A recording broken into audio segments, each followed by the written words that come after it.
This video is part 2 of my birth story with the twins. So like I said, they laid the babies on my chest for the first time, and whenever I just say mamas, take that moment in, because it flies by. Like, looking back now, it's already been a week and a day. Like, it just makes me want to cry even more, because that's the best feeling that you're ever going to experience in your life, and I mean that. So in recovery, Baylin was having a little trouble breathing, so they brought brother to the NICU.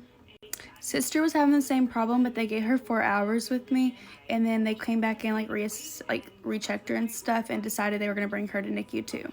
So both babies were in NICU. This part caused me a lot of anxiety. When I was in my room at night, a lot of y'all are asking in comments, like, how are you doing so well? How are you getting up? Like, you're recovering from your C-section extremely quick. I'm not gonna lie, the first night I pushed myself extremely to the max, and I paid for it the next day. I was in a lot of pain. Personally, as bad as this sounds, don't take that and do that, but I'm thankful for it now because I'm recovering really good.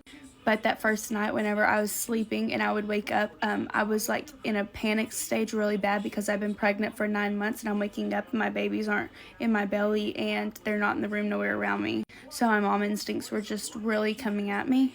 So I told my nurse, like, I wanted to go see my babies. So she helped me shower, and she rolled me down there in the wheelchair this first time. I was down there for a little while. I got to visit with Cody and Baylin, and then she brought me back to my room. Well, then I woke up again in like this panicky sweating stage.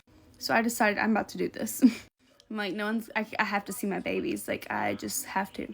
Unless you've been in the position, I don't know how to explain it. The amount that you'll just make yourself go to see your kid. I know a lot of people are going to have judgments to say about that. Oh, you shouldn't have been doing that. The nurse should have been watching or whatever. But as my baby's being in there as a mom, I was going. There was no ifs, ands, or buts about it. So I got up and I held onto the handrail, and I walked down to that NICU. I did this a few more times throughout the night, which of course at this time I was still on a lot of medicine and stuff. So yeah, the babies ended up getting out of the NICU a day or two later. Sorry, I've had so much happen, I literally can't remember day from day right now.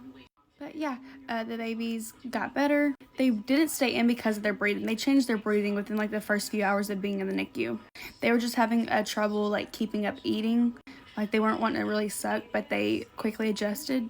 Now they're home and doing absolutely amazing. Like I said, people keep asking me how I'm recovering so fast. Some people have horrible C-section stories, but if you're watching my page, I'm here to tell you, in my personal experience, it was the best thing I could have chose. My babies are absolutely healthy. I'm healthy. And I would say I'm recovering a lot faster than most people. A lot of people are concerned about me driving, but as a single mom, I don't have a choice whenever we have to go places. So as a mom, you adjust and do what you need to do. You know what you need to do for yourself and for your babies.